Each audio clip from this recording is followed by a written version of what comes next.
going to introduce ourselves really quickly, and then we're going to ask you to introduce yourselves, and then we'll get up to it, so it's not the usual time.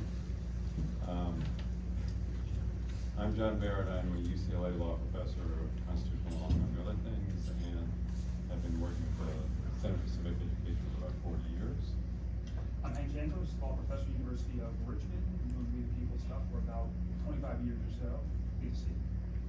My name's Myron Yoder. I was an educator in the Allentown School District for 37 years, where I taught this program back to actually Book 1. That's how old I am. Currently, I'm the chairman of the Professional Standards and Practices Commission for the Commonwealth of Pennsylvania. Good afternoon, judges. It is such a pleasure to meet you. We are Unit 3 from Grant High School in Portland, Oregon. My name is Elijah Martin Collier. My name is Kai Markle. I'm Alice Parker. I'm Dylan Jacobs. I'm Aiden Madelinsky. This is our teacher, Ms. Kim as well, and we're excited to be here. Well, we're excited to have you with us. Thank you, and welcome, and thank you in particular. Teachers need to be especially thanked. You are Unit 3 and question 2, and I'm going to read those, and I'm going to let you go. So, throughout our history, each proposed expansion of the right to vote was greeted with opposition. What are the similarities and differences that characterize the opposition to expanding the right to vote? Why do you think that voting was not seen as a fundamental right at the birth of our nation? In your opinion, are there any reasons to deny or restrict a person's right to vote? People in power want to stay in power. Early opponents of suffrage worried that even one expansion of the right to vote would lead to a slippery slope of expansion, decreasing their political power. For example, an early proposal of the 15th Amendment, drafted by Senator Henry Wilson, was defeated out of bipartisan concern that it expanded suffrage too far. However, the main argument for opposition was simply that poor people, African Americans, women, and other disenfranchised minorities were undeserving of the right to vote. In 1774, Justice James Iredell favored heavy voting restrictions, writing that otherwise, the lowest and most ignorant of mankind may associate in that important business. To hide their true motives, opponents of suffrage use proxy arguments such as voter fraud. Voter fraud has become the most prominent argument against the expansion of suffrage. Donald Trump rejected the 2020 election results, falsely claiming that mail-in ballots were fraudulent.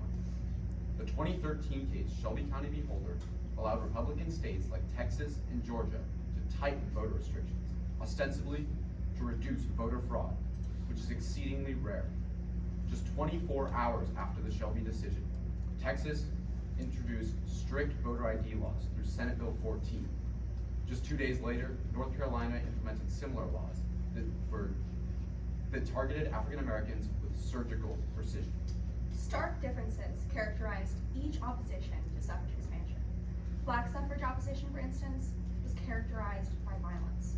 Historian Eric Boner describes a counter-revolutionary terror ensuing in the South in response to the 15th Amendment.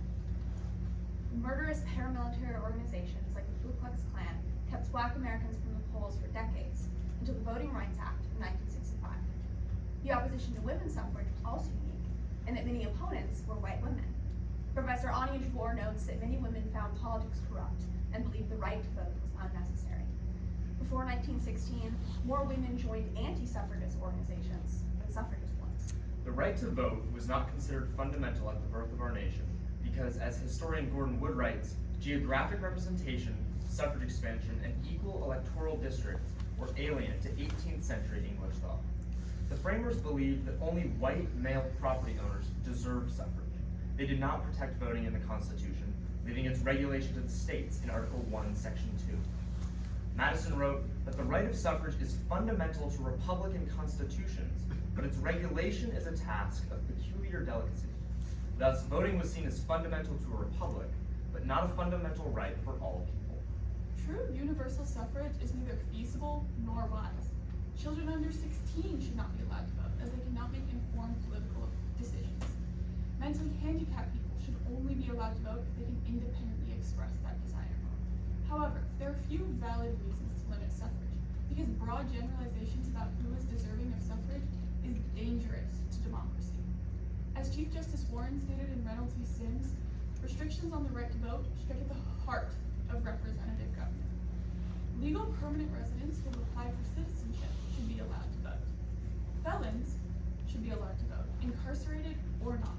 This would put political power in the hands of the people and allow nearly all adults to make decisions about legislation that directly affects them. Thank you. We are now ready for your questions.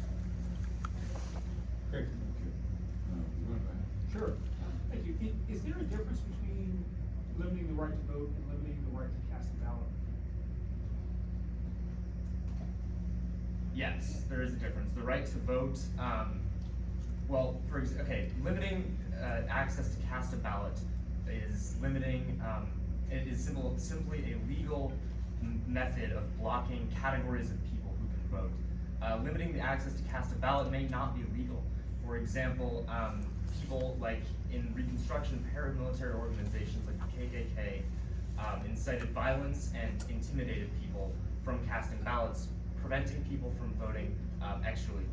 After the 15th Amendment was ratified in 1870, black men had the right to vote on paper, but they, in many places, did not experience the right to cast a ballot.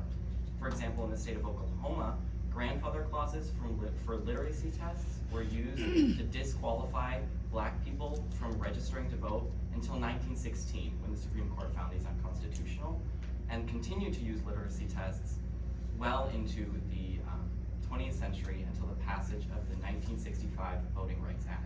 And today, in some municipalities, it is allowed, non-citizens are allowed to vote in local elections.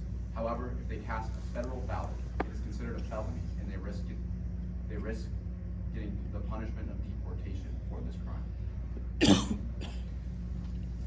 So, I'm in a minority, I vote, okay? And when I say minority, I mean majority, I'm in the majority of voters who vote. My team won. Is there any fear I should have of those who are in the minority and voting? Is there any power issues there? Is there anything that I should be concerned about with my vote? Yes, our system of government is set up so that while the majority can win in the legislative branch, Congress, it can also be struck down by the Supreme Court, a non-democratic branch of our government. This echoes back to 17th century English thought, where Blackstone believed in legislative authority. However, Sir Edward Coke and John Locke believed that there should be legislative power as well as judicial review in a democratic society. Additionally, the filibuster allows the political party in the minority to counteract legislation that may be the will of the people by simply not giving up the floor during a senatorial debate. So we have a lot of rules in the Constitution that seem to empower a minority, specifically two-thirds vote for various things, et cetera. The Senate is wildly malapportioned, et cetera. Do we have too many of those that actually leave our system way too anti-majoritarian? In some cases, yes, but in other cases, the will of the majority is not the right thing to do. For example, in the 1930s in Germany, a vast majority of people voted for the Nazi Party. In the United States, a vast majority of people, or a majority of white people in the South voted for Jim Crow laws. And in 2008, a majority of Californians voted for Proposition 8, which banned gay marriage. So having a check against the tyranny of the majority is important in the Constitution. Today, I think that there are too many checks helping the minority against the majority. This is why, for example, although 66% of Americans support abortion at a federal level, support the protection of abortion at a federal level, there is a lack of legislation protecting that right. It is also why presidents like Donald Trump, for example, or presidents like President Nixon win the presidential election despite losing the popular vote. Did I get you right? You mentioned that felons should have the right to vote. Okay, I Yes. assume felons in jail. Yes. Upstate Pennsylvania, there are actually towns that have jails, state jails, and many of which the prisoner population exceeds the population of the town that it's in. Should they also have the right to run for office? in which case it's possible that your mayor may be a felon in the jail that prison guards watching. I do not think that they should have the right to run for office. I think that the right to vote is a different set of rights. The right to vote is an individual's right to participate in democracy and vote for legislation that affects them. However, I don't believe it would be feasible for a felon to run for office and make legislation affecting all people.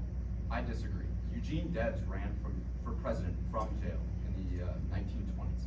And similarly, today, depending on how Donald Trump's trial go, we might see a similar situation in the 2020s. I disagree with Kai. I believe that if elected, a president in prison would potentially be able to pardon him or herself, leading to a potentially despotic president.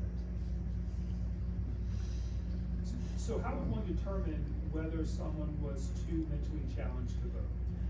In California and Maryland, they have laws and tests in place that say if a person can state that they have a desire to vote, that they can vote. This is to prevent caretakers from essentially getting two votes, one for themselves and one for the person under their care.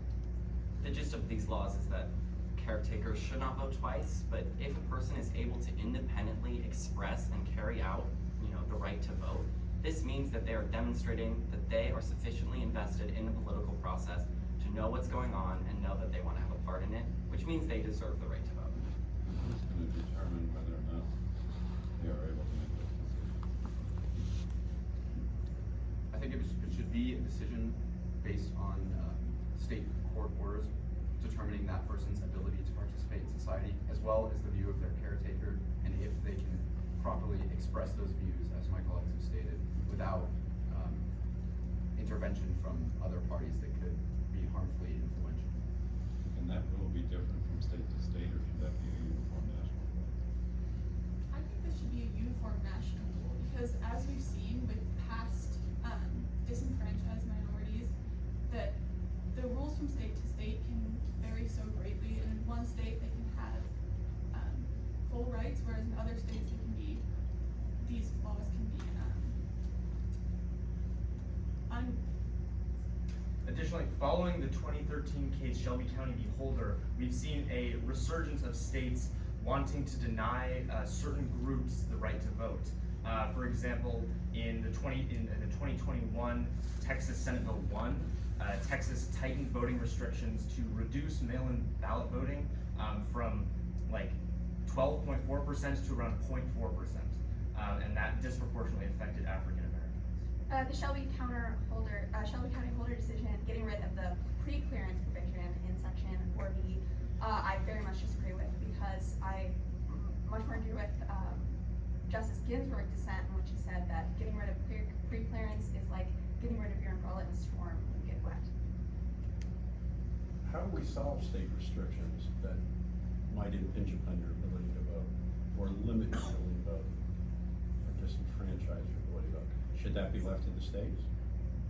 One protection against states trying to limit the vote is a constitutional amendment allowing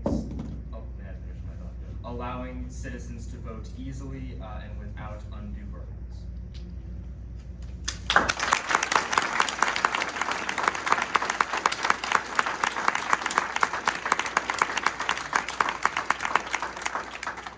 I would love to have explored that a little bit further.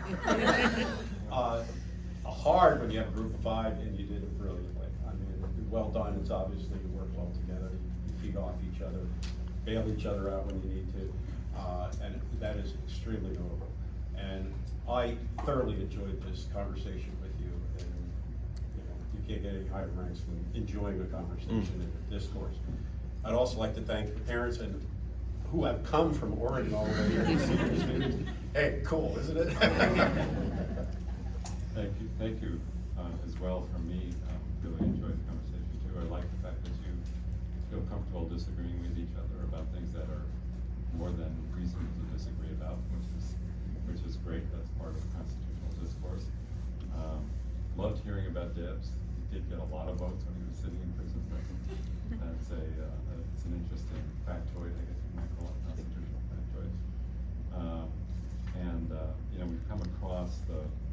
the difficulties with restricting the right to vote to people who are mentally diminished in some way. That's a really difficult one to solve. But, thanks for your input on that. Absolutely, I've seen folks from Grant before, and it's good to see you all again. Lots of good stuff in terms of our discussion. The one thing I'll just lay out there, and I think y'all were getting to this, is that Shelby, of course, didn't affect all that many states. So it's kind of interesting to think whether states that were not necessarily affected by Shelby were so affected by the concept that we're not going to worry so much about protecting voting rights for people. We did get into the issue early on about this issue, right to vote, right to cast a ballot, because that's a huge issue under the Voting Rights Act. But I think y'all handle a lot of interesting stuff, and it was nice to hear you mention Debs. We won't say whether it was great for you to mention Trump or not. But that's not good your that you problem. knew, good that you knew that that was an important issue. So good to hear from you. I wish we could have gone a little longer, but we can, in 8 minutes. So hopefully we'll see you a little later. Good job. Thank you.